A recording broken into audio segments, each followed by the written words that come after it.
Now we got everybody's introductions out there. Since we got Bob, how you doing, Bob? I'm doing We super duper. what do You you think picked a about really good this? case, and man, I Oh, really there. hope we help. Yeah. So this is well, we can't talk about it because we got people listening right now, and but since Law's here, Law, we'll start with you. Okay, this time it was interesting communicating with him. Something happened that I've never experienced before. He he took my hand and it we were talking. He was kind of getting, you know, seeing how I was, what my intentions were, stuff like that. And I said, I want to help you. And he said that he would help me too with some things in my life, was which is interesting. He took my hand and I appeared where he was killed. That's never happened before. And it was like almost like I was a ghost, but we were outside.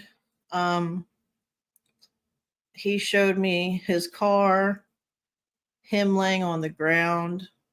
He showed me that he saw boots.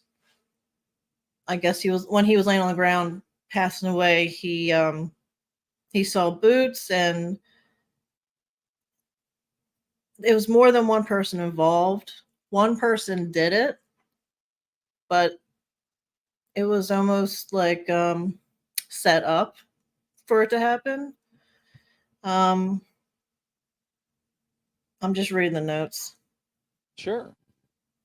He was kind of lured, tricked into getting out of his car. Um, I feel, in my opinion, that he stumbled upon something at work. I think he was looking through cases and he started putting pieces together. And in my opinion, I think that some people that worked with him weren't the best of people. So what do you do for a living? He was a police officer. Okay. I feel that this is a whole line, I mean, deep. And I think it goes into, I guess the best way to describe it is like black market. They trade with each other bad things. Like it can go into trafficking and drugs and covering up murders and money laundering. I mean, this is like a big thing. I think he didn't want to do what they were doing when he found out. And I feel that they killed him. I feel that his wife kind of knew, or at least had a feeling, because he showed me that he put his hand on her back and she didn't want him to go to work that day. Oh wow. And I feel when he passed, someone visited the house someone she knew, pretending to check up on her. But he was checking to see if he could read her body language to see if she knew anything. Um, but I don't think she really knew it was him, but she just had a bad feeling in general.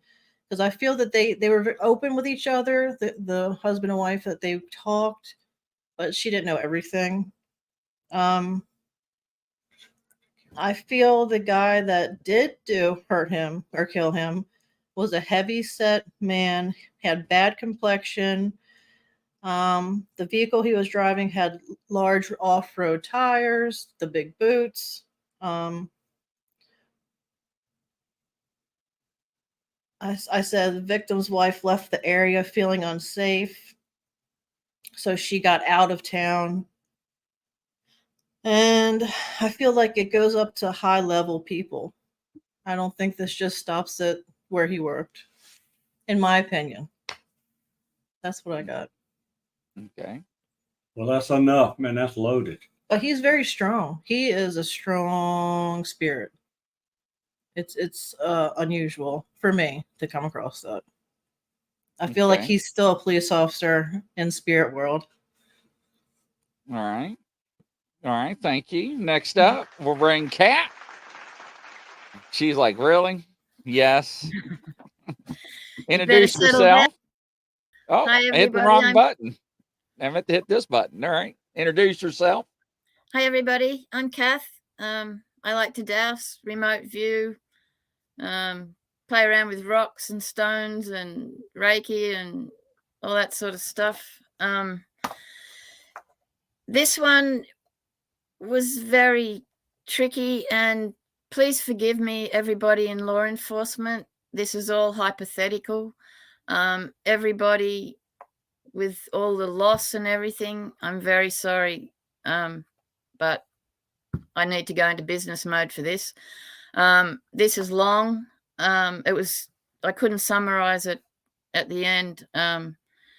So bear with me. It leads on and on. This is the first time I've ever had a ballistics case involving guns. And to me, it made things easier. Being a shooter myself, I had a lot of interest in this case. So bear with me. We okay, Grizzy? Yeah, go ahead. Okay. I just got the photo. That was my front loading. As soon as I touched him, I felt he was a really good, honest, kind, ethical person. Super duper ethical. He seemed to be very much loved, and he has full integrity. A very beautiful man, I feel. I feel he's already been located. He's been forensically identified. Truthfully recorded, no. I asked what was changed. Cause of death, evidence, chain of custody, injury, people involved. The evidence has been updated, and there is hidden evidence, I feel. We know this person's a man. The case is in the USA. No other countries involved. I got 3 perps. I have the laws not favorable to this case. Sorry, everybody. I've got, were any members, perpetrators, law enforcement involved? Yes. With the passing, the crime scene and removal. Will the victim be found safe? No. Emergency service in any danger at the moment? No. I'm sorry, he's passed away. He's already been found. He seemed to have been going along freely, and then all of a sudden, something happened against his will. So it seems like he stopped and then was attacked. But anyway, we keep going. I've got, yes, the body's been located. The body's been identified. There's been an autopsy. The cause of death's not truthfully recorded. The person's a normal human. He's no longer on Earth. It seems like whatever happened at the time seemed to, he was straight in heaven, as a bright, big star just continued on. It was very fast, whatever happened. I've got the media is presently involved. The family are assisting. They have sincere intentions. I feel it was 8 years ago or more that he passed away. He was 30 to 40. We've got a pretty good description of him from the photos. I've got he's 5 to 5'6". I've got he was injured in the. This was weird because it evolves. You'll see what happens. I've got he was injured in the head, in the body, arms, shoulders, more like top body. There was a phone, watch, receiver, transmitter, tracking device, camera footage, and there's data stored somewhere. Has it been found? Yes. At the time of the crime scene, there was a watch, phone, receiver, transmitter, tracking device found. Was the evidence submitted to chain of custody? No. What was he injured by? Gun. Then I've got, this is where I get into my ballistics, which I haven't done before. So I found it was a long arm, and it seemed to have been issued. I've got 3 shooters. They all fired at the victim. and all the guns seem to have been issued, like, accounted for somewhere. 3, again, causing the injury. Prior intent. They seem to have a bit of an appetite for killing, a bit psychopathic. There's money involved. I'm sorry, but there's G involved. It was planned. Some sort of strangling effect. I don't know if he stopped breathing because of fluids, or I don't know. It's not clear on the strangling because there's no rope or nothing like that involved. He was shot. Is the perp connected to? They're connected to work associates and government G employees. Is the perp connected to a larger group? Yes, they have international connections. There are officials involved, GC law, federal, a lot involved. The target knew something that he shouldn't, something to do with money, and it had something to do with T relations. When I get to how he was taken, there was no taking. He seemed to have been driving along in a vehicle and then on foot. It just stopped. I don't have any double transporting. It just ended there. No double movement with no drugs, just got that he was shot. There seems to be a dog or a pet or something involved. I think a trained pet with security, cadavers, maybe policeman. I don't know if he's a police by this stage, but that's what I'm guessing to do with the dog. Is there a crime scene? Yes. Was the person alive and breathing when transported? No. Is there double movement? No. Did they change transport? No. How long did he remain alive? He didn't. Immediate death, 3 shooters, long arm. Feels like the wind was knocked out of him. Government-based, no medication required. No chance of escaping because he's passed over. He's above ground. There was vegetation where he passed away and a roadside. The vegetation seemed to be on either side of the road, or I'm not sure, but it made a big point out of being roadside and vegetation. Public area, easy access, planned, watched, stalked. There's footage, work associations, opportunity, regular visits to a certain location. The Vic was alone a lot. There are money trail connections, official positions, motive, revenge, money, narcissism, threat, fear from others, orders from high, mental issues. Means I've got acreage, arms, some sort of underground tunnels or something. They escaped on foot. I'm sorry, I'm getting there. You're fine. Take your time. Sorry, I don't want to muck anyone else up. I've got these underground tunnels, some sort of concrete. I can't zone in on that at the moment. I've got the 3 perps, all 3 male. The victim knows the perps, works with them, not close friends. Perps were working both sides. All 3 are alive, high positions within the law. All 3 have changed positions since the attack. Not close friends at work, but close out of work. They took money which was not declared to forensics. No one in forensics connected. All 3 in the same area, same state. They are all worried they'll get caught. One of them's going to make a mistake, and something to do with loose lips drinking. I've got 3. It's hard to describe all 3 perps, so I've only done it succinctly. I can't do it too much. I've got one with brown hair, one with red hair, one with grey hair. They're kind of brown, hazily eyes. All 3 seem to be from 5'6" to 6 foot.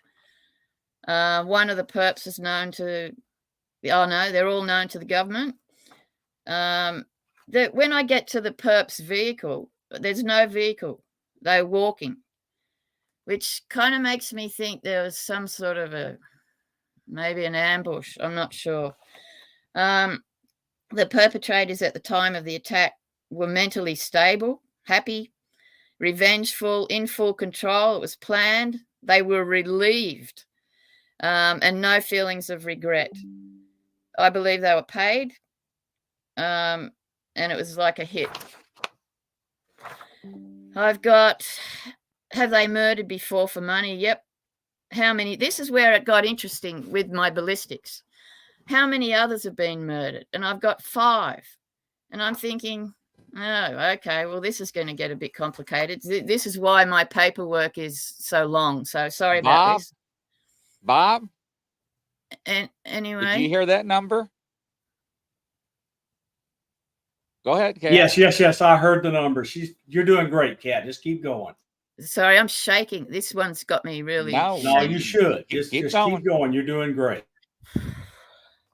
Okay, so then I've got the 5 murders. Are they connected to the revenge by the 3 perps? Yes. This was hard.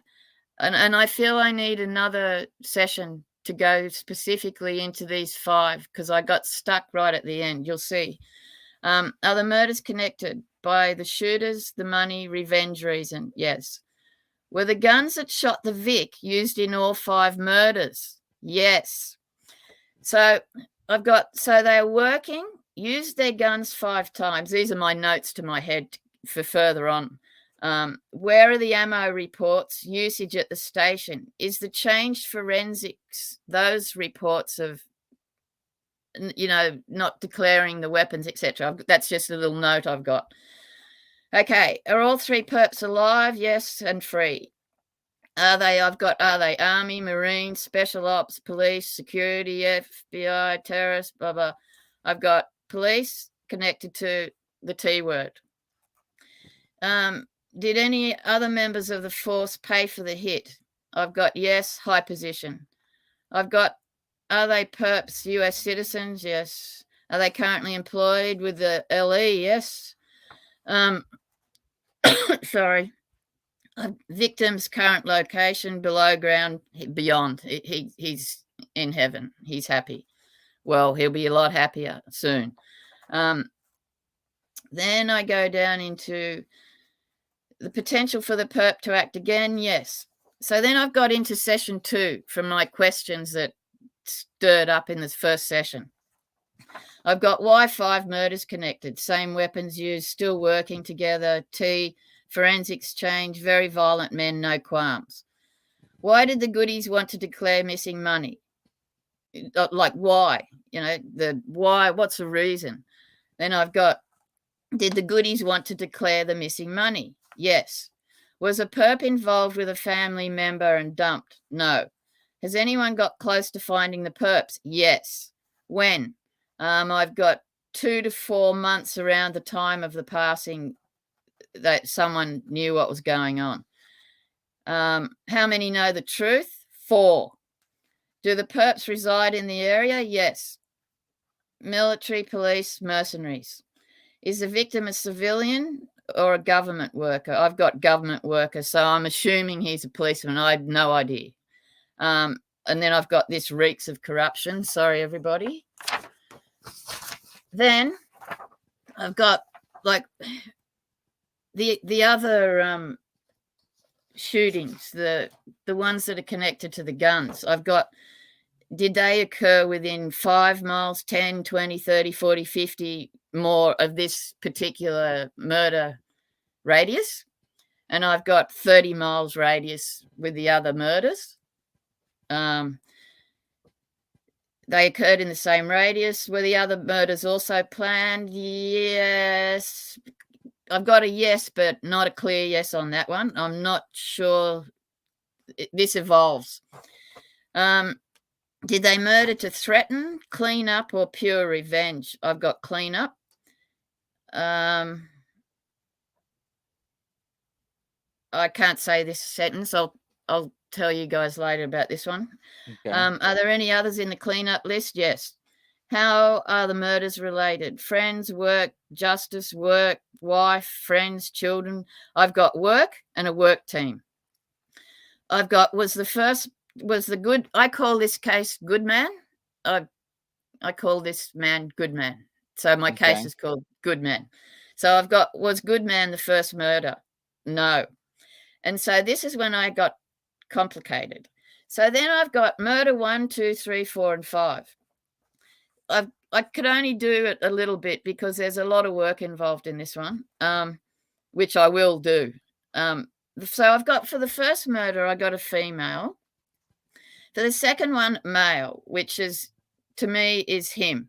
This Good Man is second. Third one, I've got a female. Fourth, a female. And fifth, a male. All have police connections. The shooters, I'm going back to the original, to Good Man's now. The 3 shooters, I've got distance from the victim. I've got 0 to 5 foot, 5 to 10, 10 to 20. I've got 30 foot. No silencers. I've got where on the body did the bullets hit. And I've got head, arms, neck, and chest. I've got what caused the death, which wound. And I've got head, sorry everybody, and neck. Then I tried to check out the caliber. I ended up with a large cal. It had more than 10 shots, scopes, and serial numbers. So then I've got more notes. Session 3, large, trying to get a better view and dowsing. As soon as I open this file, this case is making me very nauseous and anxious as soon as I zone in. It's very uncomfortable, vicious, and there's lots connected. It's actually making me physically ill, and I got a big headache. And then my arms went numb. My right shoulder really hurt. So then I tried to put in sequence what hurt first. So I got the shoulder hurting first, then my arms went numb, then I got a headache, then nothing. Front left skull, that's where it hurt the most, front left. And another almost somewhere here, because I got a filthy headache there. He didn't have a hope, this guy. It's very, very sad. I haven't tried to speak directly to the victim yet, like I did last time. It was too sad. He just wanted to know that we're looking out for him. He's happy we're doing this and thankful. I explained we're happy to help him. Then back to business. He's very focused man. He wouldn't talk much. Like, he's very professional. Just wanted to cut to the chase and get back onto business is how it was, like old school. Then I've got the dog. The dog keeps coming back. So I had to have a word with the dog later on. I keep seeing a black shiny car, windows, and it bounces around corners. Blacked out windows, long, square, kind of shiny mags. But it kept bouncing. It annoyed me. It still annoys me to this minute because it kept bouncing. It wouldn't sit tight. It was noticeably bouncing around. It just didn't sit tight. Blacked out windows, travels fast, bounces about, had some sort of an emblem on the side of it. Square boot door. I'm not sure what you'd call boots. Tailgate, is it? They were blacked out as well.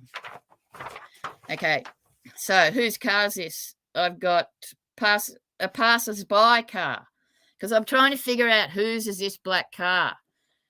Someone passed by and they had connections somehow. They were connected to the case. It was a woman driving. She was following him. Was she there by chance? No.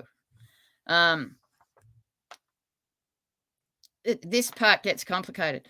Passerby female connections to the victim connected to this case. Woman driving the black car was following him. She wasn't there by chance.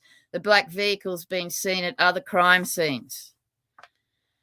Did the car have a receiver or a transmitter? Yes. Was this vehicle at any times seen at any of the other crimes? Yes. The other murders, this car was around as well. Post-crime. Was Good Man driving his own vehicle? No. And then I get the dog being really distressed. It's not involved, but I think the dog knows the perps, and the perps would be pretty scared of this dog. Where's the dog? He sounds like a working dog. The dog, I don't think, is here anymore. And I tried to find out why the dog wasn't with the man that day. And for some reason, it was still at work in another car. I don't understand that. Was it a sudden call out? No. Did the woman put the call in? No. Is she the boss of the 3 perps? Yes. Does she also work with the establishment? Yes. Does this lady know the victim's wife? No. Will they kill again? No, they're too frightened of being caught, which means there's another possible victim not cleaned up. Someone knows what's happened. Female still living in the area knows. She's terrified and hasn't told anyone. So I'm nearly there. Did she see the man? Yes. Did she recognize the man? Yes. Is the woman related to the Vic? No. Does the woman know the Vic? No. Does the Vic know the woman? No. Are the Vic? Did he see her before he was shot? Yes. Why was she following him? Was there an affair, a meeting? See, some job was complete? Chance. It was chance. Was the Vic protecting the woman? No. Did he tell her the information? Yes. Are they work colleagues? No. Not at that. No, at that time. Was the vehicle he was driving it was a work car? And now I've got, it seems like they did headshots first. Are they snipers? You know, wounds are in odd places, like they're avoiding particular areas. Then I've got, the lady saw the men. She recognized them. She was coming behind the victim. She saw the Vic before he was shot. She was following by chance, yet she is the boss of the 3 perps. This evolves later on in further questioning. Does this lady give the 3 perps instructions to clean up? Yep. And then I've got, doesn't make sense. I got mixed up here. So I've got the 3 perps may turn on the lady who's the witness, and just by chance turns out to be their boss, and is terrified of being found out, so threatens the perps to clean up the money fraud, or they'll all get caught. So then I've got a theory. On this day, the victim's driving along in a work car. He stops near vegetation. He's shot by 3 shooters fatally. The 3 shooters ran off on foot. The lady following saw the shooters. She recognized them. The victim saw the lady before he was shot. She was following him, yet he saw her before he was shot. So that gives you a time gap. She saw the perps. 3 perps know about the money. Lady knows about the shooting. So the boys were cleaning up the money trail and she stumbled upon them shooting the victim. They all recognized each other and ran off. No one spoke. However, did the lady try to help the victim? I was concerned that she just saw and took off. She helped him. So that was a plus. Did he tell her anything before he was found? Yes. Was it about the money? Yes. Did the lady make a call? Because I was concerned that she might have been first responder but did nothing, and that upset me. So I asked, did the lady make a call to the police, ambulance, emergency services? No, she made no call.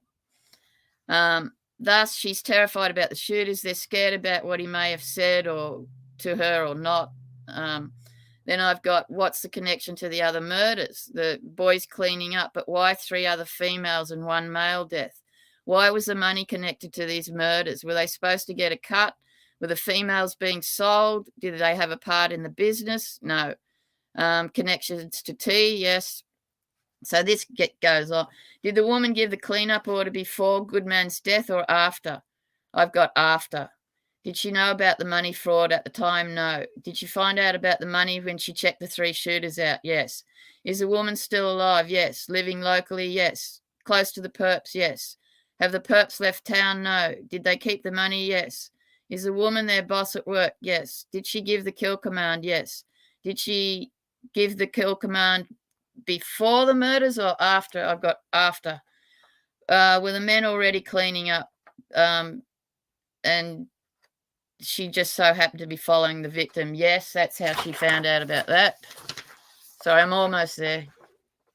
She witnessed the shooting, spoke to the Vic, drove off, told the boys to clean up after the crime scene, gave the kill command after Goodman's. She must have known about the others involved in the money transaction. That could have been what he told her. The woman and 1 other man. highly possible this woman changed the documentation, helped the 3 shooters post Goodman, gave the cleanup order, then acted as if all was normal. Meanwhile, the perps get away with it and the crook debt is still owed, which could come back to bite someone. Was there a woman reported at the scene or any footage of another vehicle following? I've got yes. Did the first responders see the woman too? No. Did the first responders see another vehicle? Yes. Did they report it? No. Did they recognize it? Yes. So then I've got a typed up bit. So we've got 3 crooked plus 2 responders, a crooked chain of command. We've got trained killers with T involvement. They no qualms about killing women. Forged documents, false statements, no one checking on footage, no car check for receivers. Where's the footage? Where's the GPS info, the speedo, the vehicle sign out, the dog's whereabouts? Now I get to the 3 perps. Locals, school chums, workmates, trained together, fit, good shooters, women haters. Sorry about that, everybody. CIA, how long they've been working on the force? 25 years, roughly. Do they still work on the force? Yes. Are they alive? Yes. Oh, I can't say that one. Was he... I'd like to say this, but I shouldn't. I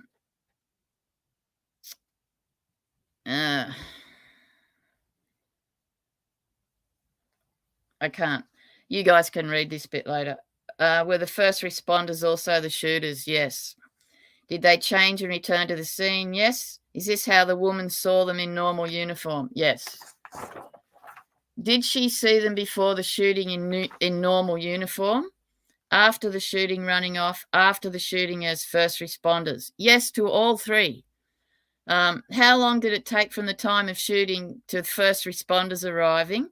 So I spread it out in minutes. I got 10 to 15 minutes. So there's a 10 to 15 minute, I feel, I may not be accurate, time gap is missing on something. There's a gap, which may explain the woman, talking to him before anyone else got there. I'm not sure. I've got, did 3 policemen move jobs? Yes. Females? Yes. Is it what?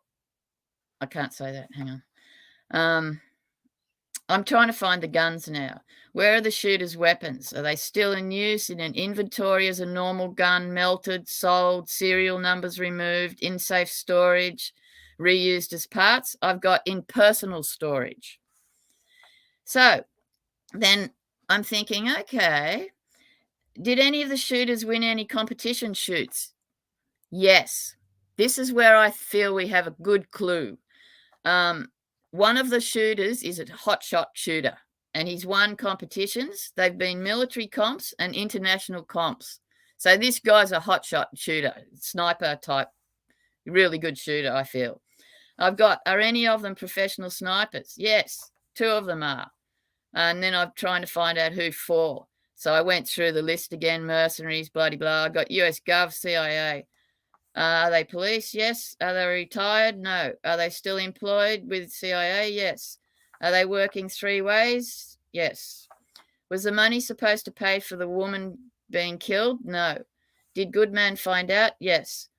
Did something go wrong with the first murder with the woman killed? Was it a mistake? No. Was the man killed related to any of the victims? Yes. Was he related to any of the perps? No. Was it just pure cold-blooded? Yes. Does the murder double-cross to another? Yes. Was the deal to kill just between the 3 shooters? Yes. Was the woman involved in the beginning of the plan? No. Was the money to purchase the women? No. How much money was involved? I got up to 100K, 100 grand, $1 million, just under $1 million. Was this a specific purchase from overseas? No. What percentage did the shooters keep? 3/4. So then I've got, did the lady keep any to shut up the shooters? She ended up with 1/4 I've got. So in the end, she ended up controlling the situation. Was any of the money given to forensics? No. Was there more than $1 million in cash? No. So there was $1 million. Was the first murder a kidnapping gone wrong, planned to go wrong and steal the money? Yes. Did Goodman know of the money used for the ransom coming out of state funds? Yes. I'll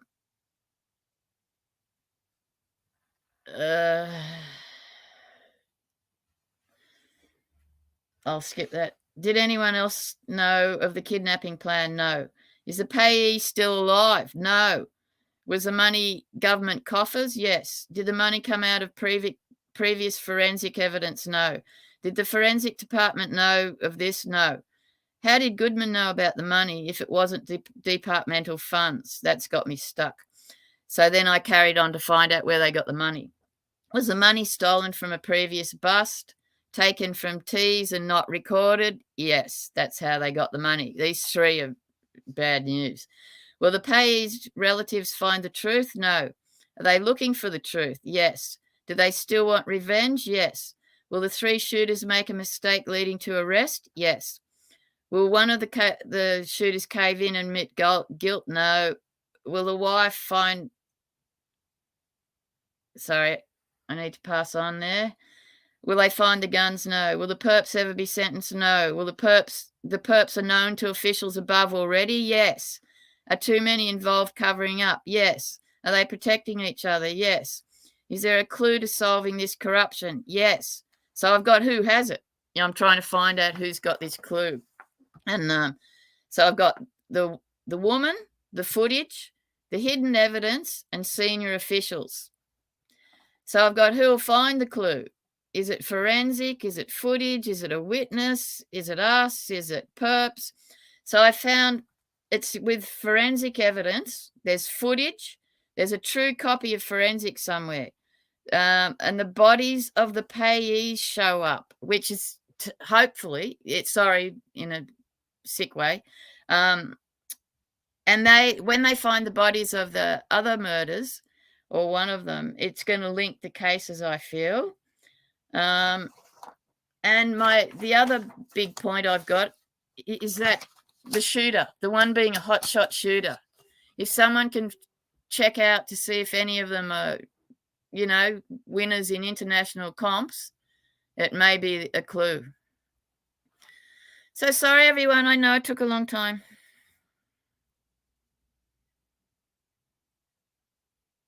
You're muted.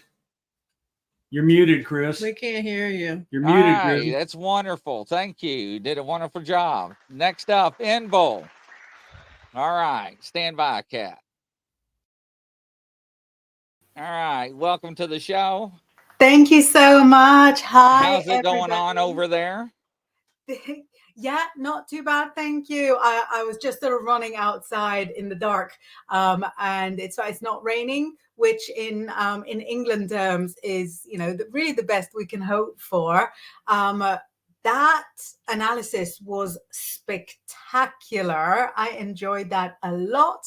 I'll do the reading in my own way, and hopefully all the information from all different people will kind of bridge the little gaps in between. Right. Absolutely. In between the info. So what I'm doing is pulling up the photos that I've got in front of me. Can you still see and hear me? Yes, absolutely, ma'am. Wonderful.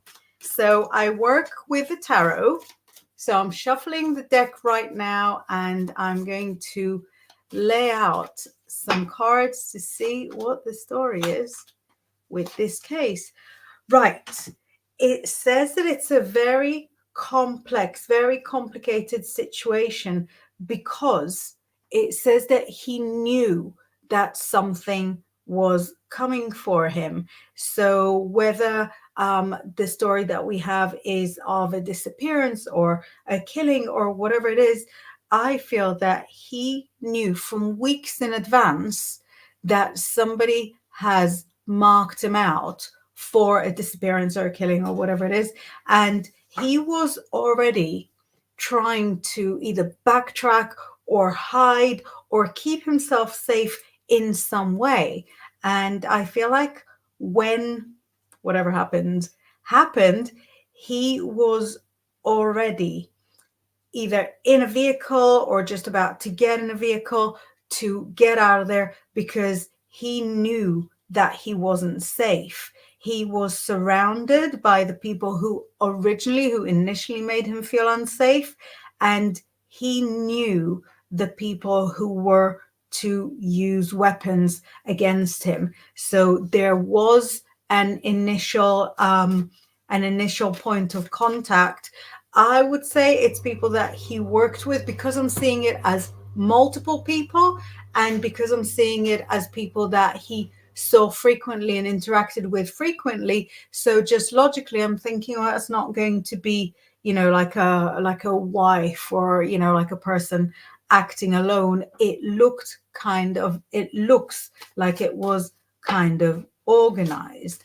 And so the time of the disappearance or the killing or whatever it was, I feel like it was somewhere where he should have been safe. So I said that I feel like he was on his way to a vehicle, to somewhere that will take him to further safety. But it says here that where he was, or where we don't know wherever we lose his trail, is somewhere that he should have felt safe at. So either, again, a workplace, or a building associated with his workplace. So if he worked in a specific location or specific station, the place where he disappeared from might have been a different location, a different station, but that definitely has links to his original workplace. And I feel like he had people around him who he believed to be safe. So I feel like there's kind of two tiers of people who are in the know. There's people who are guilty of something, and there's also people who turned a blind eye. So there should be witnesses crawling out of the woodwork if anyone got close enough. The actual deed, whatever it was, I feel like the actual deed actually started by disorienting him, and I feel something on the face. So I don't know if it's like a bag on the face, or if it's like a rag impregnated with something that is meant to make him drowsy or put him to sleep. But I feel like there is a connection with some kind of chemicals, some kind of drugs. So the important kind of twist there is that it's not a regular vanishing. It's not a regular killing and disappearance. I feel like this had been planned by a whole rank of people to a very specific, to a very exact level, and there was no way that he could have escaped it. Let me look at the why, just because I'm curious.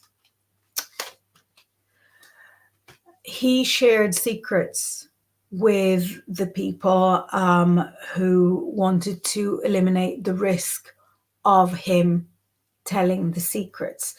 I don't think he was that loose-lipped.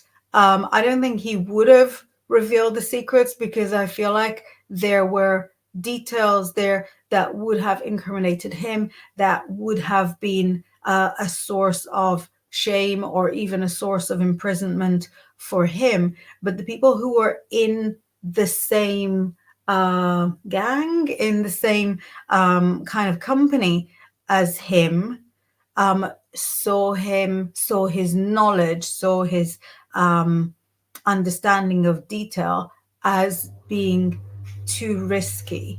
I really don't know, like, how what kind of limitations we have on how we describe things, but to me, I would describe it as an execution. I'm sorry if it's a word that we're not supposed to kind of stray towards, but it just looks so planned, and like there's a motive, and there's a kind of chain of events that were inevitable. And so if this is a missing person, let's ask what we need to know in order to find him. First of all, there is somewhat of a paper trail. And I'm sure people have gone through emails and voice messages, or or whatever's appropriate for the era. I never know if we do something really recent or really ancient. But I'm sure somebody will have combed through a lot of evidence that I would class as a paper trail, and yet I feel like there are incriminating bits and pieces that have to do with people having written down stuff. I'm asking if it could be like recordings or even like captures of messages, like voicemails or mobile conversations or anything, but it actually says written. What it's showing me is receipts, and it's showing me things like shopping lists. So I don't know if if somebody would have very suspiciously gone to buy chloroform impregnated rag or something, but I feel like it is possible to look again and find in existing evidence, find something that's sort of beyond probable doubt, beyond reasonable doubt.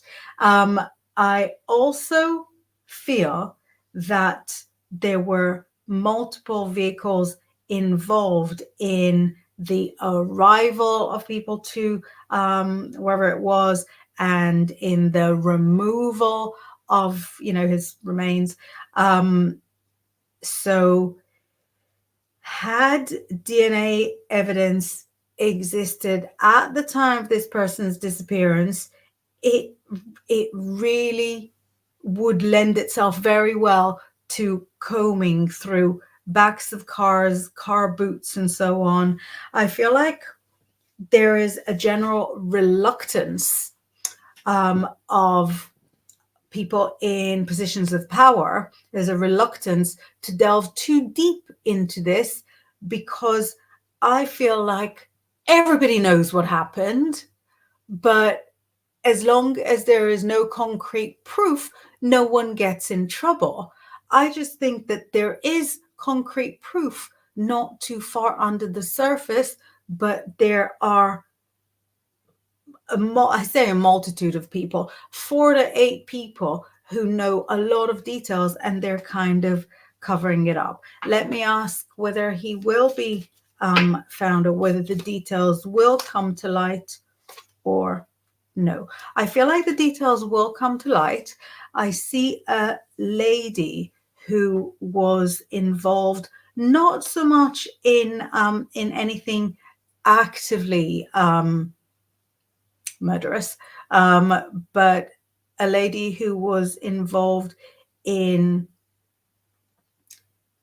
either the cover up or the turning of a blind eye, and I feel like she is sitting with the secret. She hasn't told anybody, but she will use it kind of as a literary tool in a book that she will write that will be kind of like fiction, but somebody's going to put 2 and 2 together to connect her and where her old workplace was with this story. So it might be in the future, it might be in the distant future, but I feel like evidence will bubble up kind of inadvertently, which the attackers don't want it to be. Also, sorry, I have to excuse myself. The reason that I use kind of funny faces is because this is the way I communicate, and no disrespect is meant to the person at all. Sorry, I just realized that I use my sarcastic voice really a lot, and that's the voice I have, and especially because I don't know how gory I'm allowed to be. So yeah, if anyone had kind of received it as any sort of disrespect, absolutely none intended. That's all I've got at the moment. Thank you, No, that Chris. is wonderful. Thank you. Thank you. Thank you. Appreciate your time. All right. Next up, you asked for, you ask, you shall receive Melinda Williams. Hey Hello guys, there. thanks for having me on, Grizz. So everybody's asked for you on this case. So I reached out to you. Well, I'll tell you my process, but mine is quite a bit different. So the only thing that Grizzly gave me was the picture. What I started out doing is I start dousing a map. I want to know the area. So I started dousing the map. I start with the alphabet and I asked, is it the letter A? Is the state is letter A? And I go through the alphabet till I get to the state. When I said K, it gave me a hit. So then I look on the map and I decide, okay, which ones is K? So there's Kansas and Kentucky. So I doused Kansas and Kentucky. Kansas was out, Kentucky was in. So that's the way I start out every case I do. Oh Lord. I feel like I made contact with him. He showed me the letter J. So either his name is like, and he was trying to say the name. I got J or Jason, or I just know it was a J for sure.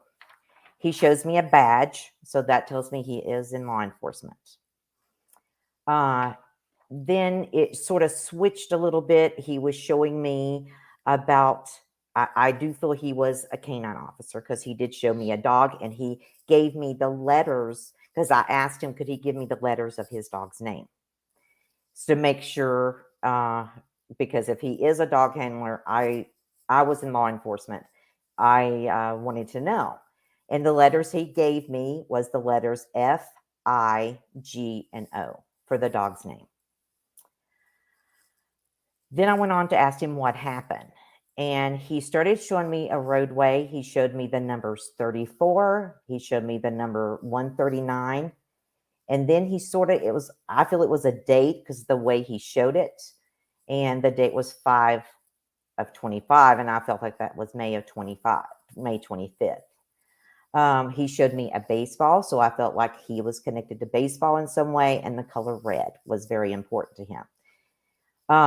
Then we switched and I started asking him, was he married? What had happened to him? He showed me that he was married. He had 2 children. And he did state that this was a planned execution. First thing I asked, because he showed me the badge, was law enforcement involved? He shows me no. He showed me it was a case he was working on. The case had to do with burglary, it had to do with money, and it had to do with drugs.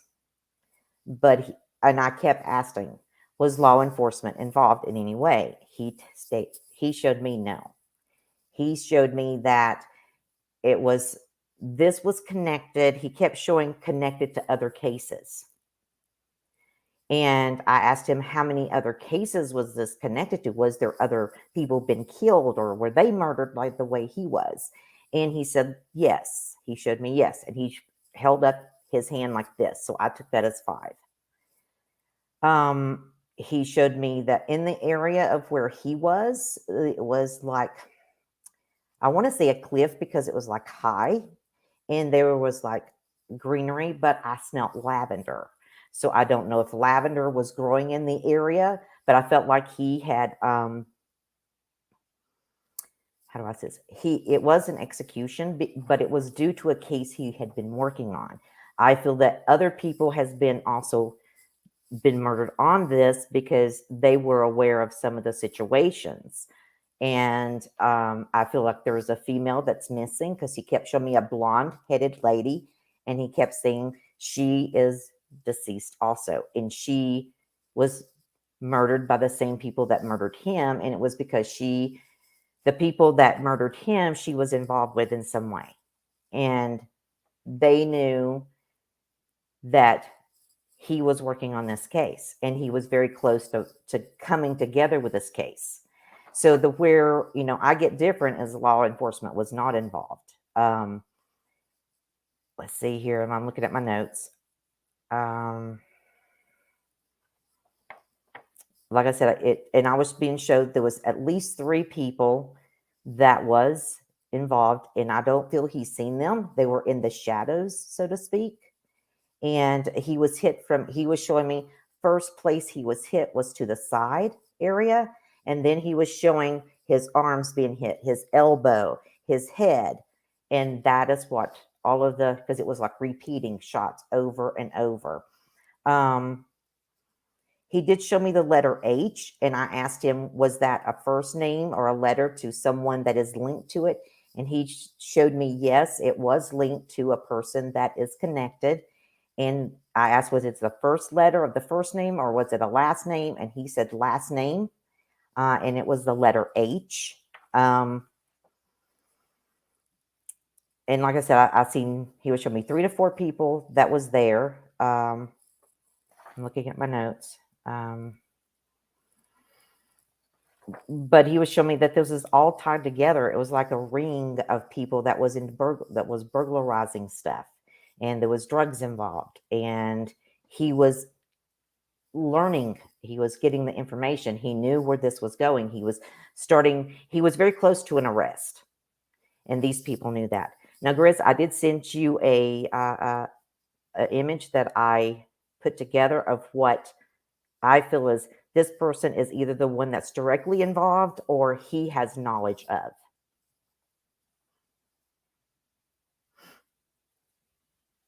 So, and that's basically, if the law enforcement will keep looking and they look at the people he was looking at that was involved, they're going to find out who this is. And I do feel that this person could have already been in jail previously for other things, or currently is in jail, because he kept showing me in jail, and I don't know really what that meant. But that's basically what I got. Okay, awesome. Stand by, because this is all going to make sense here in a second. Thank you so much. Stand by. All right, where are we at here? It sure is. They were amazing, Grizzly. All right, next up, Kelly Joe. Hi, Hello, everybody. Kelly. Yes. First thing I got was multiple gunshots. I was ducking, bobbing, and weaving. Then I heard overtaken, overcome, executed, 3 men, black shiny boots, and I got rings. There's like 3 different rings or syndicates involved. And these people were sharpshooters because they hit him from long distance. He was ambushed. And he was working on a case and it was getting too close. So they put out a hit on him. They told me there is a witness, but they ain't going to come forward because they're scared, because of bad people. And then there's something that happened with, they're going to catch these people by, what did the other lady cat say that the name of the thingamajiggy she did with, what is it called with the guns and the bullets? What's that called? Ballistics. Yeah, that's what'll capture the people that did it. And it feels like they'll probably reopen the case. There was 3 men involved. And then there's different syndications that he's working on that he was getting real close to. Also, next year, they're going to find the people that did it, and they're going to break down a huge syndicate and find the people that murdered him and all the other people. They've killed more than 5 people, because they put out professional hits on people that can say something about the organization. So they just blip you off. And he was overtaken, overcome, and it was against his will. That's what I'm getting. But Okay. a restitution will probably happen in the spring or summer of 2024. So that's what I'm getting. I am going to freak everybody out here in a minute. So thank you, Kelly Jo. Good. Thank you. All right, next up, Angela. Come on down. Hi. Hello. I'm a psychic artist, and I paint portraits of spirits that I see and who I communicate with, and doing something like this. I also do rune readings as well, so I do a little bit of both. In this, the very first impression, so I look at the photo first, and my initial impressions was, and this is what I wrote down, like on the day of, a gun sped off. I hear there were three. Well, I hear a conversation of two men, but I knew there were three men who killed him. That was the very first thing I wrote down on the day you sent me the photo. There were three perpetrators in this. And I heard one of them say, "We told you to shut the F up. You talk way too much, man. You talk way too much, man," is what I heard the other one say. I also wrote down Chevy Blazer as the vehicle. I also saw him standing out in front of a car, and I got the impression of police officers, and they were working with police, somehow with corruption, and that he had been shot multiple times. And I kept hearing impacts to the head, or feeling impacts to the head. And I went in with the runes. So one of the first runes I picked up was Helgelas. This is where we get the word hell from, but it means interference. The moment I touched this, I felt drug addiction. Like this was what was interfering with him, that there was some sort of drug addiction going on, and there was a ring of people. I kept seeing money being lost. Like there was a huge bunch of money that just disappeared, and nobody knew where it went, and it had a connection with drugs. And I saw that he was in a very difficult situation. He was planning to get out of it, and it required a lot of intellectual demand. So I got this one. When I picked this one up is what I was getting. This means wisdom, but it's your intellect. And he was trying to extricate himself from it. It was a dicey situation. He had it figured out, and it all came together for him. And he connected everything together. He realized what was going on. I kept getting also female over and over again. When I picked up this rune, there was a couple of runes involved that kept getting over and over again. They both represent women. This one is Othala, and this one means, this other one also means female. But I kept seeing a woman in power.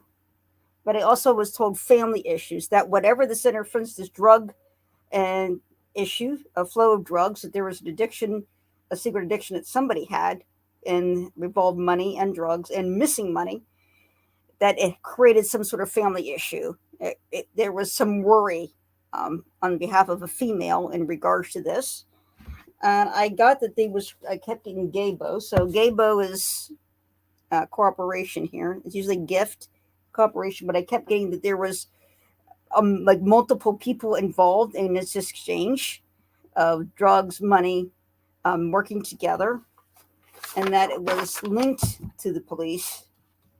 I got that there was a lot of money owed. So this, we're talking more than I'll ever make type of thing, upwards to maybe $1 million. And I got that it was daytime. And this was first went down.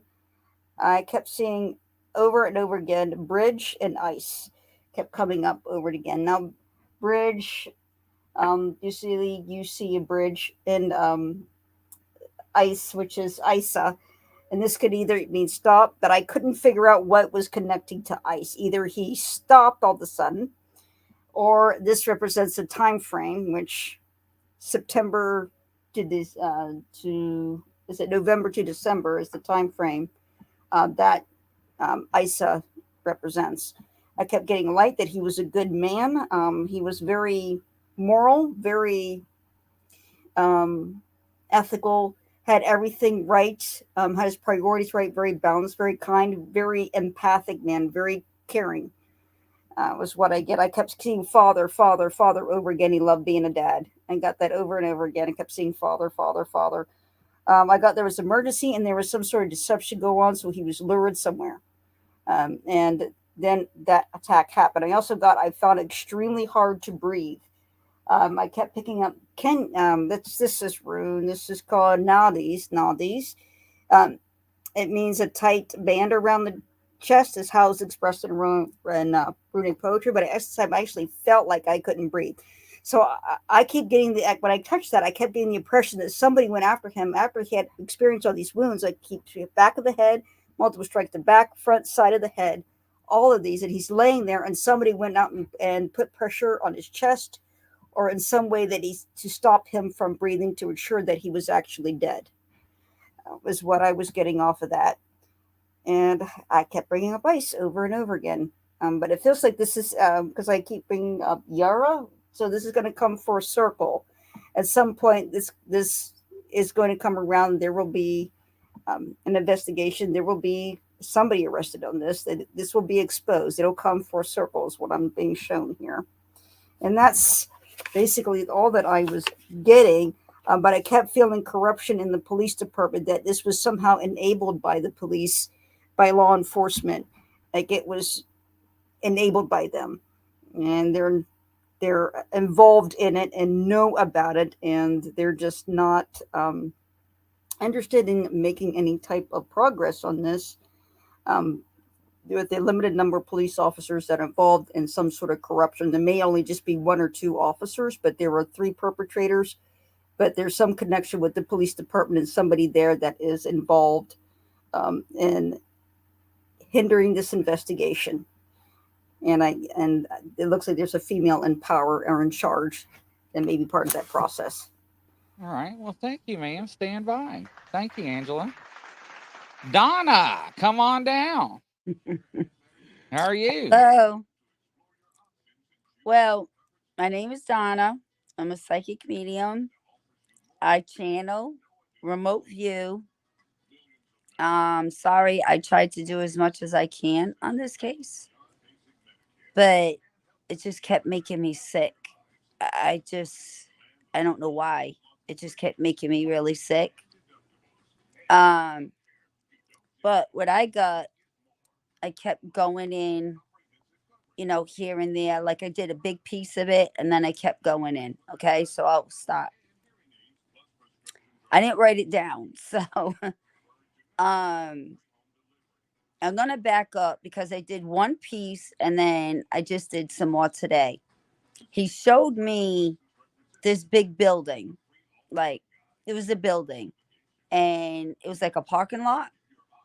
And I guess it was him going to his car, which showed me that that was his work site. So he was leaving his work site. Then he was showing me like how he was like I saw how he was dressed, and it was the tie, the shirt, showed me the dog. Like when I made contact right off the bat, I knew he was a detective. And with the dog, we know what detectives have, the canine. So then all of a sudden I jumped and I'm on the highway, and we're coming down the highway, and as we're going down, there was a car that passed. And like, this is really late at night. There was nobody on that highway. And all of a sudden, this car passed him. And then he kept going. And then he took a ramp. I don't know what you call exit. And I don't know how deep we're supposed to get into this, how much I really saw. You're fine. He couldn't go anywhere. There was all stuff across the road. He had to get out. And when he got out, what I saw was all people in dark clothing. I saw dark boots. They were hidden in a ditch. There was a ditch right on the side. Now I'm getting three perpetrators. And there was arguing. And I felt like my whole body was trembling. So I knew I was taking on him. And then all of a sudden, the shots. And I felt it really bad in my head. Really bad. Then I seen run through the trees.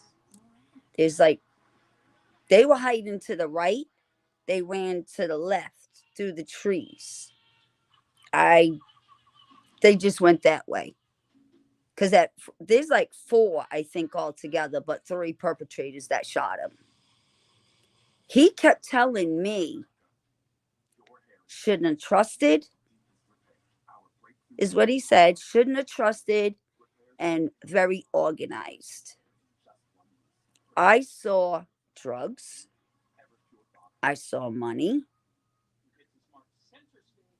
But then there's somebody else involved. Like, I think there's 3 organized involved. And I don't want to say everything on here. What else That's I fine. picked? Like all 3 organized that I picked up. Police is one. But then I picked up another one with the drugs. Very organized people. And it was the case involved that he was involved with. Money, drugs. And then, but anyway, those people that did ambush him, he was definitely ambushed. They ran out those trees, and that's how they got away. And trying to think what else I got when he was telling me he shouldn't have trusted. He said that. I did see his dog, and I saw his children, and it just broke my heart. Like, this case really got me. But that's about Okay. it. All right. Stand by. Okay. Thank you. Thank you. All right, here. Everybody's coming back. And Angela, of course, she is invisible. So, ladies and gentlemen, there are 5 murders in this county that were unsolved. All And- nearly the same time. Oh, I So- forgot one thing. I'm sorry. It was on And, highway grass. Yes, Okay. that is correct. Sorry. Bluegrass High Interstate. I So, This case what is we're the gonna very do- definition of racketeer influence, corrupt So- organization. what we're going to do is Exhibit A. Let me share my screen here and give you all some history on here. And when you all wait till I share this photograph, you're all going to really be like, wow. I don't know if I hit my audio, so tell me if y'all hear this. Still unknown, ambushed and killed a Bardstown police officer just miles from home. That officer was Cincinnati native and former Cincinnati Red minor leaguer. Oh my God, that's the highway. That's the exit. Yeah. Large. His That's the exit. his wife and children forever without their husband and father. This And there's the about 34. this is about more than Jason Ellis's final Yep. moments. It's also about his first moments with the woman who is left to raise his 2 sons without him. 139, fine. 139 off duty, 0200. Officer down, Bluefield Road. Who knew it would end this way? He went off duty, and that's the last radio traffic we have with him. We met on Valentine's Day. That's how they began. We were inseparable after that. Amy Ellis couldn't have known it then, but on February 14th, 2001, she met the man she would date, marry, and have kids with. He was a college baseball player then and played professionally after. When baseball didn't work out, he became a cop, a Bardstown cop, and by all accounts, a very good one. My youth pastor or whatever, I remembered him saying, just think about the attributes that you want in a inmate, later on in life, and pray for those things. Everything I'd prayed for, that was Jason. 139 thing. Those are the last words that Officer Jason Ellis ever said over a police radio. As Ellis signed off duty at 2 a.m. on May 25th, 2013, someone was lying in wait at exit 34 off the Bluegrass Parkway. Whether they were waiting for Ellis specifically is unknown. What is known is that the killer was armed with a shotgun and had dragged tree limbs across the exit, nearly blocking it. We know that was the way Jason Ellis went home to 2 young boys and his wife Amy after every shift. Officer down, Bluefield Road. Okay, can you tell if he is breathing? No, sir, he is not breathing. We've had a officer killed. Oh my God, who was it? Jason Ellis. I think as an investigator, you take it on as you would any investigation that you work, any murder investigation. Of course, it's being that we are police officers, it's in the back of your mind that you're working a murder investigation on a police officer. The Kentucky State Police have been investigating the case from nearly the moment the coroner was called. It's obviously information and evidence-based. You can only work off what you have. To say that we have a ton would be an overstatement. To say we have none would be an understatement. But the state police admit at this point there isn't really a person of interest. The people of Bardstown have taken Ellis's murder personally. Fully decorated for Christmas, if you look close enough, you'll see the signs in the windows as a reminder that no one's forgotten yet. They've taken it personal. It's really been tough on everybody, but just the fact that he's a police officer and we're investigating it, that makes it really hit that much closer to home, because who's to say it couldn't have been one of us. As for Amy Ellis, 7 months later, she still wears her own wedding band. It's not coming off, and then I wear, his. 9 on Your Side reporter Jessica Knoll spent hundreds of hours piecing together a timeline of Ellis's final hours, speaking to numerous investigators and interviewing Ellis's widow, Amy. It is top-notch and absolutely riveting. You can find all right. The thing I want to point out is that's exit 34 to Route 55. That was mentioned. 34 and 55 were both mentioned. All right. Exhibit B. That would give me the time to do the job I'm actually. Let's see here. Wouldn't we get tired of each other? Oh, absolutely. But as you said, we're a team. So you're like my boss now? Absolutely. Are those who loved him coping after all this time? WDRB Stephon Johnson's been. Way to go. Fun? Jason Ellis's widow believes the killer will be brought to justice. She tells me that confidence comes from her faith in God and the people in charge of the investigation. Next thing I know, I'm getting a knock on the door. It has been 10 long years since a knock at the door changed her life forever. I had never met the chaplain before that night, but it was the chaplain and another officer. The chaplain and officer were there to deliver devastating news. They just said, "I'm sorry, there's been an accident." And I'm like, "What do you mean there was an accident?" And I said, "Is he okay?" Amy Ellis Brown is the widow of fallen Bardstown police officer Jason Ellis. The other officer had tears. He said, "No, we don't make it." That day, Amy lost her college sweetheart, father of her children. We were married 9 years. And devoted husband.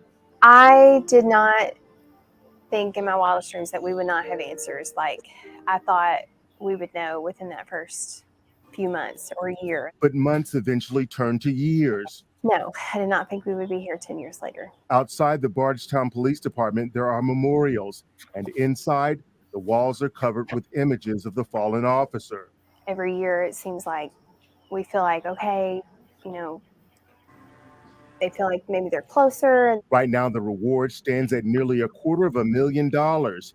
The case is being investigated by Kentucky State Police and the FBI. And then it just never pans out. Not only has there not been an arrest, but neither police nor Amy knows why it happened. I, to this day, still have I don't understand, like, why him. I mean, he was well liked. Before joining the department, Ellis played minor league baseball for a Cincinnati Reds affiliate. He was very sweet and kind, and he had a big heart, and he would do anything for anybody. Amy says the college sweetheart also had dreams. We had plans that, that things that we wanted to do and accomplish and where we wanted to be, and yes, growing old together. That dream had a tragic ending. I believe in God's timing, and I do believe in those that are working on the case.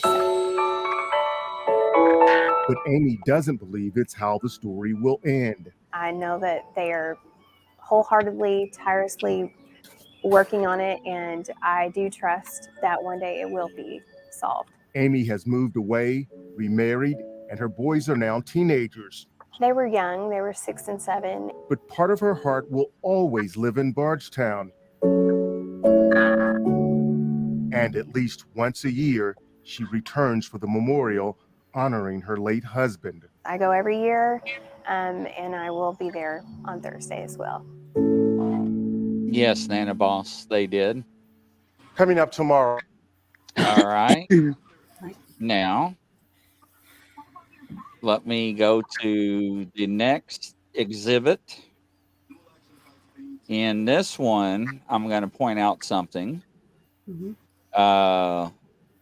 And I want you to hear the articulation and how this person says words in action. Okay. Here we go. You have those that it seemed like yesterday, and then you have those that it seems like it was forever.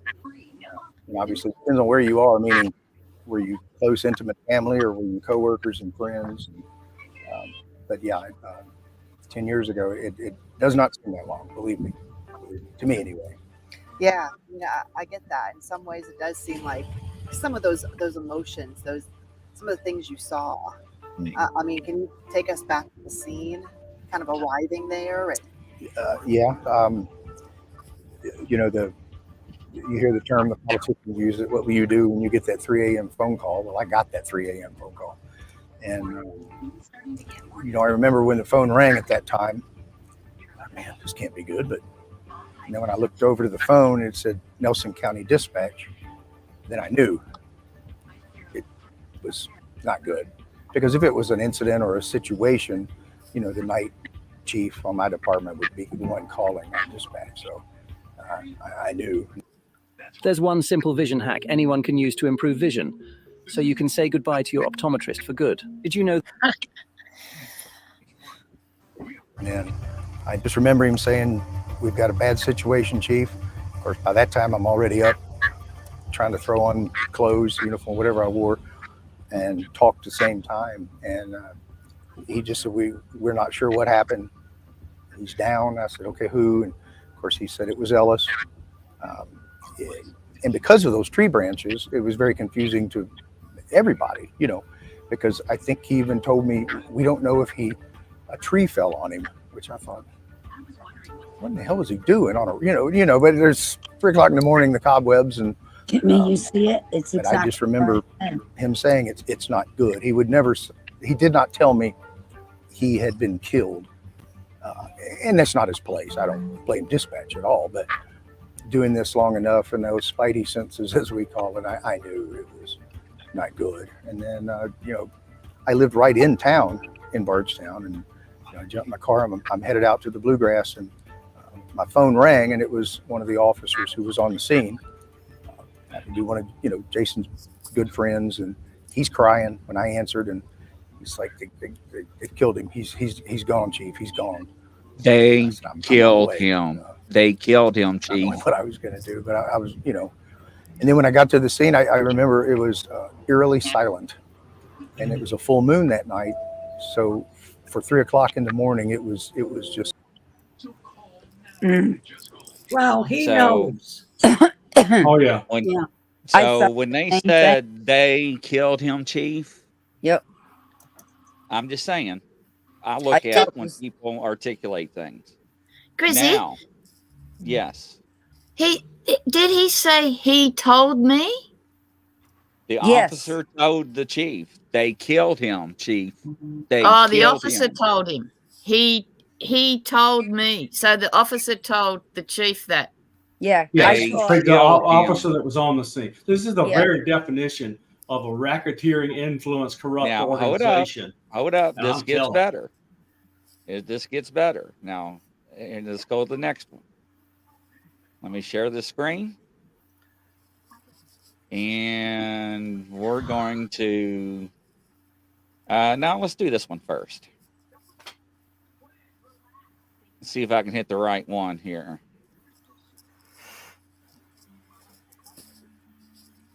There may be a commercial in the beginning, so.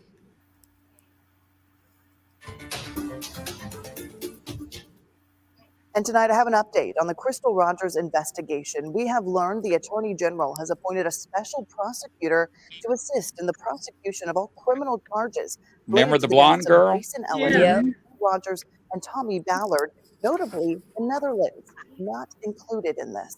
The FBI has said they There's are working 5 with people named prosecutors right to there. move the case forward. This could be the next critical step. They are 3 of Kentucky's most high-profile unsolved cases. The ambush killing of Bardstown police officer Jason Ellis, disappearance of mother of 5 Crystal Rogers, and fatal shooting of Rogers' dad, Tommy Ballard. The FBI previously made it clear they are the lead on the Rogers case, but There's 3. investigating all 3, saying Wow. this in a one-on-one interview back in 2020. It is very rare to have all of these types of cases, which are potentially connected in a small community like Nelson County. Now, new information on who might be bringing charges. This letter obtained by WHAS 11 showing the Attorney General has appointed Hardin County's Commonwealth Attorney Shane Young as special counsel on this case. The letter reads, "This appointment shall be for the purpose of assisting this office in the prosecution, if any, of potential criminal charges related to the deaths of Jason Ellis, Crystal Rogers, and Tommy Ballard. Kathy and Samantha Netherland, the 4 mother and and daughter, 5 right tortured there. and killed in their Nelson County Oh. home, not mentioned in the letter. The appointment replaces Nelson County Commonwealth Attorney Terry Gohagen, who's also copied on the letter. When we asked the Attorney General about the change, a spokesperson said the Office of Attorney General has made some administrative adjustments in the case in order to streamline a continued effort toward justice for the victims, their families, and the people of Nelson County. These minor alterations clarified lines of authority. And it was just 3 months ago the FBI executed a massive search warrant at the Houck family farm. Cadaver dogs and heavy machinery focused on the back of the farm, an area not previously searched. The FBI declined to provide an update on their side of the investigation, only saying the work underway right now is not for public consumption. And just in the last 30 minutes, we heard from the Kentucky Attorney General's office about why the Netherlands case is not involved in this new prosecutor. I was told that they were not asked to intervene in that case. Also today, I talked to Sherry Ballard about the new prosecutor. She says she has met with him on several occasions. She believes Tommy and Crystal's case is now in excellent hands. She also said she has been discouraged at the timing of how this investigation has moved forward, but she feels like finally this case is heading in the right direction. All right. Now, next exhibit. Now, I about came unglued on this one. So let me share this one. Share my screen. And here we go.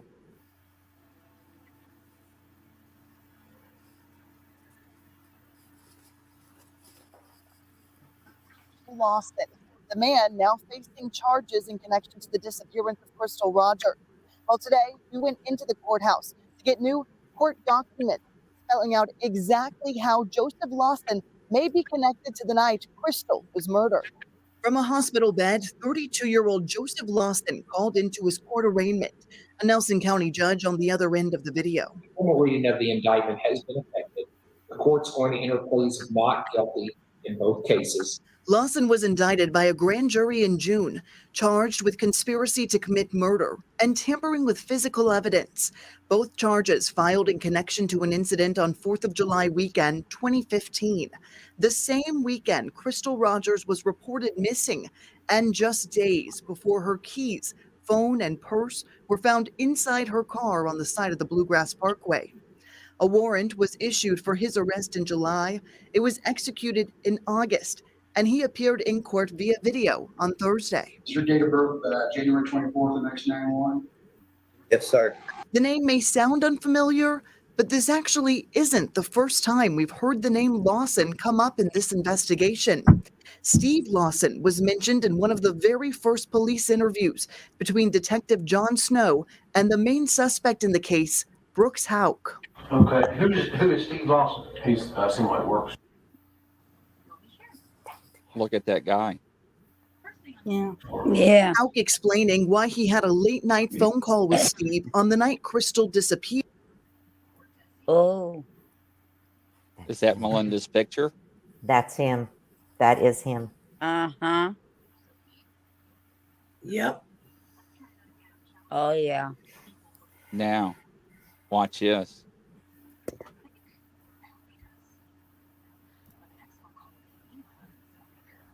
This is why I said I almost fell out.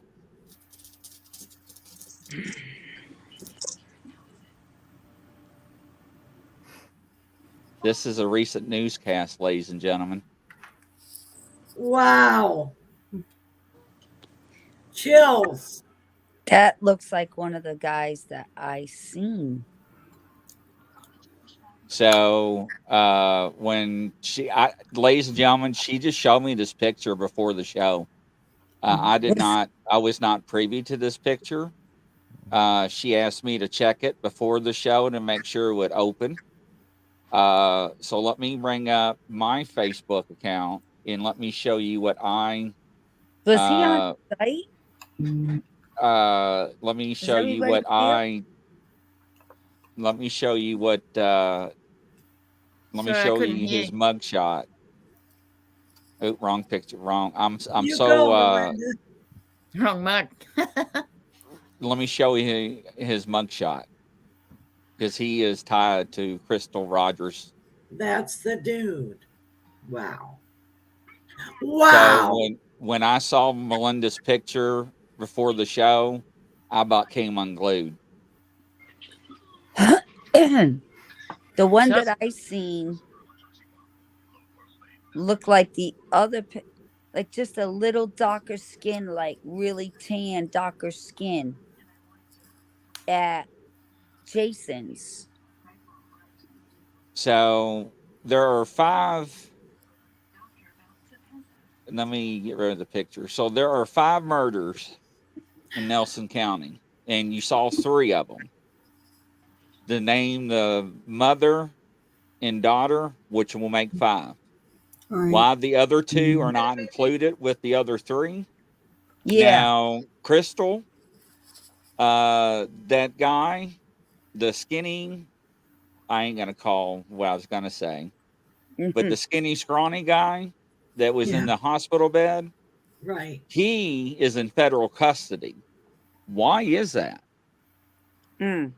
His court date was in July. It got moved to November. Wow. We just got word last week. Now it's in January, and everybody in Kentucky's like, "Whoa, wait a minute! What? Why is it moved?" Yeah. Case just got bigger. Nobody is speaking about it. They want answers, and the court and the FBI will not release any information. Then all of a sudden, the picture that Melinda brought forward, his boss just got popped. So now you see where the dots are connecting. Right. So little bitty boy is starting to sing. Yeah, that picture that Melinda brought forward was the face that I seen but he had, to me, it was very dark, and he looked like he had a little darker skin. Not much darker, but you know what I mean? Right. But he looked just like him. When you showed that picture, I was like, oh. But a thing that all of them kind of walked around, I think, is important for us to tell them is Jason was shot 3 times by a shotgun. So forensics is going to stink. And it was probably 3 shooters, and the shotguns that police have issued to them, I'm not saying it's that they're usually pretty short and they scatter. And once you get hit with a bunch of buckshot, it's going to be all over your torso. Yeah. So he got hit with pellets in the head, neck, chest, arm, everywhere. All over it's a shotgun blast. And from 30 yards, 30 feet to 50 feet, it's going to scatter and it's going to hit him everywhere. Did he have a vest on? Regardless. No, he was coming off duty. He was headed home. No. Yeah. That's what I saw. He was headed home. But did he have a vest on or not? No, he was off duty and headed home. But even if he was off duty, did he have a vest on or not? No. Who knows? But he got hit in the head. Yeah. It's we don't know. Shots seem to have been around that vest area. Like he probably took it off going home. That would not be unusual. My vest was rated for a 12 gauge or 44 mag, but if I got hit with a 12 gauge slug, I wouldn't survive the trauma. Right. Like from the neck up, the arms and the neck slug. up. So they knew where to shoot, because I felt him get shot in the right side of the head. That's where I really felt it. Yeah, same Well, I had headache from it. If you get out and you're clearing debris from the roadway. Mm-hmm. So what was weird is that I can't remember which one. Somebody said a car passed him. I did. Yeah. Okay. So somebody passed him on the ramp. Yep. And kept going. Yep. The other people found his body and stopped and used his radio and called it in. I saw that car pass him. So, Melinda, would you like to add anything? The thing that's clear is this was clearly premeditated. Mm-hmm. Multiple people had to be involved. They knew the route he was taking. They knew when to drop the branch. As soon as he got out to move the branch, they killed him. Yep. Yeah. He kept telling me, shouldn't have trusted, and very organized. So, Melinda, would you like to add anything? Again, I want to reiterate, I do not think law enforcement is involved. I think that they were aware of what Jason was finding out. They were aware of who was involved, and he was getting ready to arrest these people, and they had been watching Jason.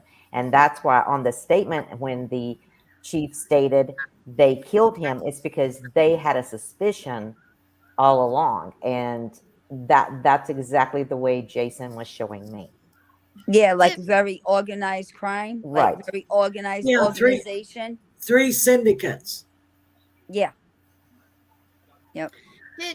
Was he in his own car that day or not? Yeah, he was in his police car. In his police His car or patrol someone car. else's? His patrol No. car. His car. Well, how come his dog wasn't with him? Yeah, what If was he his was dog? coming home. So Is so some departments, now I don't know Bardstown's rules and regulations. Some law enforcement departments, some officers are not allowed to take their canines home.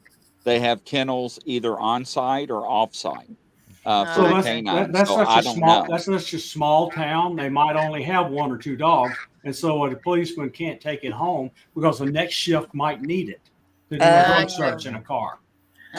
So I don't know their SO. I never really looked into it.